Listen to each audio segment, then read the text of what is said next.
Everyone has a sentimental spot for the years when they grew up. The music was always the best.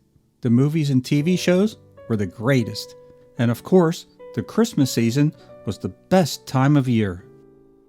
With that in mind, join me now in remembering what Christmas was like when I grew up in the 1960s.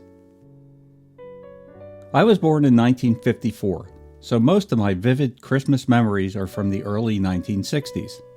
My family tradition was to go out the day before Christmas and look for a live Christmas tree.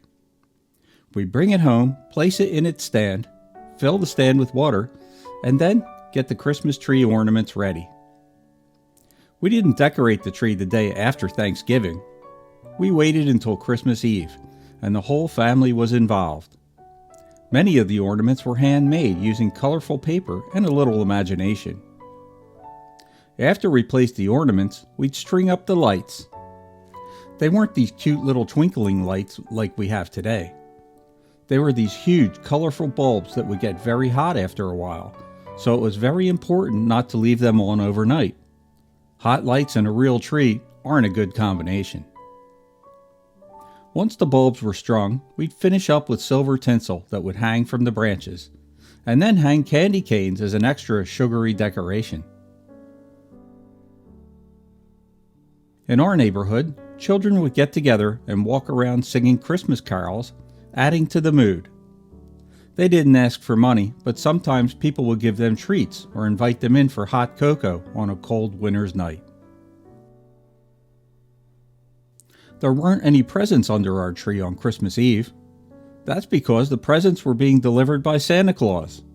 That's right, jolly old Saint Nick would stop by with presents and would eat and drink the cookies and milk that we left out for him. After the tree was finished, we were shipped off to bed to get a good night's sleep before coming downstairs to open our gifts. The only problem was, we were too excited to sleep. We'd toss and turn all night long until sometime just before dawn.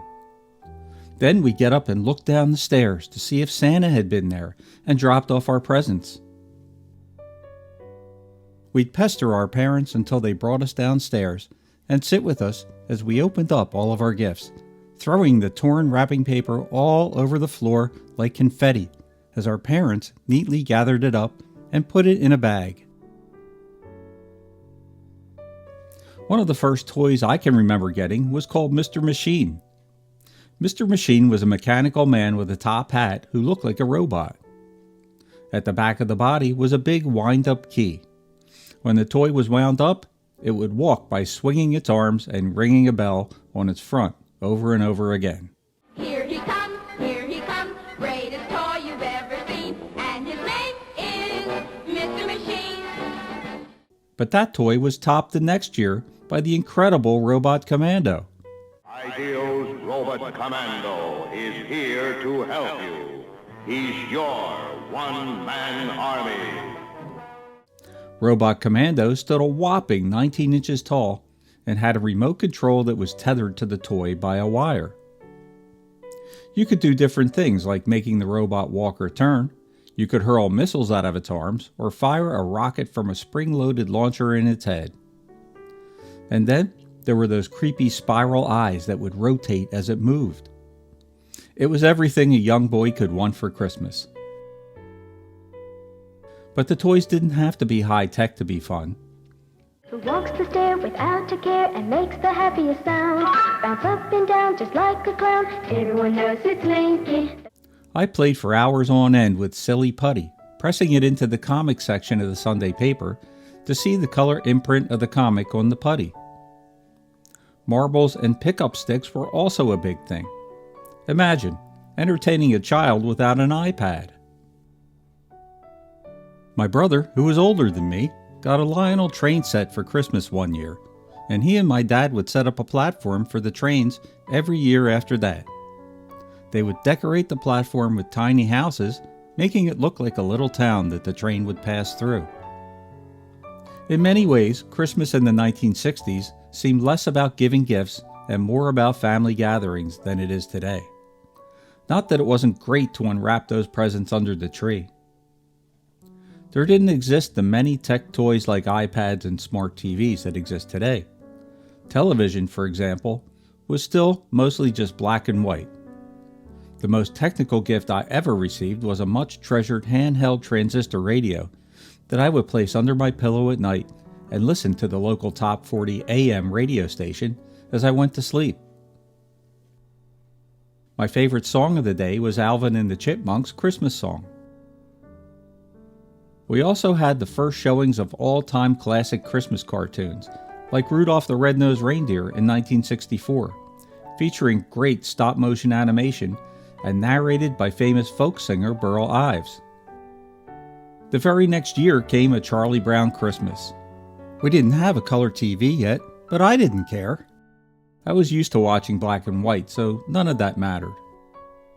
Watching A Charlie Brown Christmas gave me a lifelong love of the comic strip and the Vince Guaraldi music that we still hear today during the Christmas season. Then, the next year came Dr. Seuss' How the Grinch Stole Christmas, directed and co-produced by the legendary Chuck Jones. And the immortal Boris Karloff himself was the voice of the Grinch and the narrator.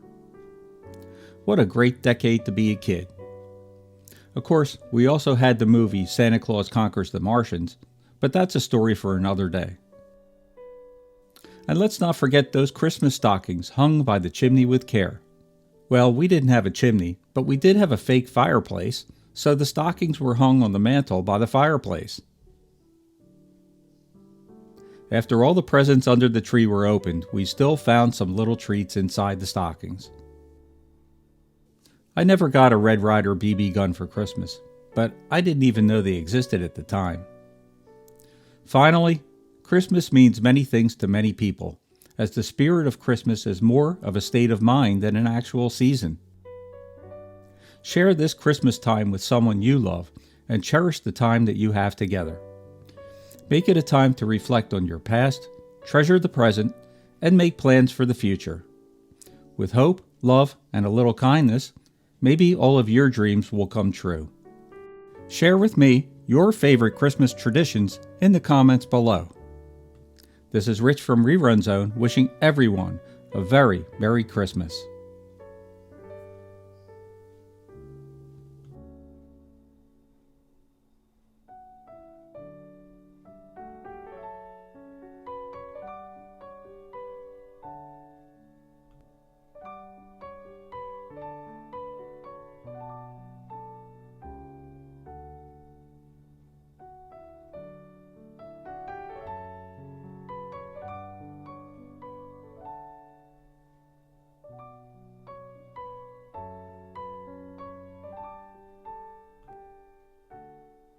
For unto you is born this day in the city of David a Savior, which is Christ the Lord. That's what Christmas is all about, Charlie Brown.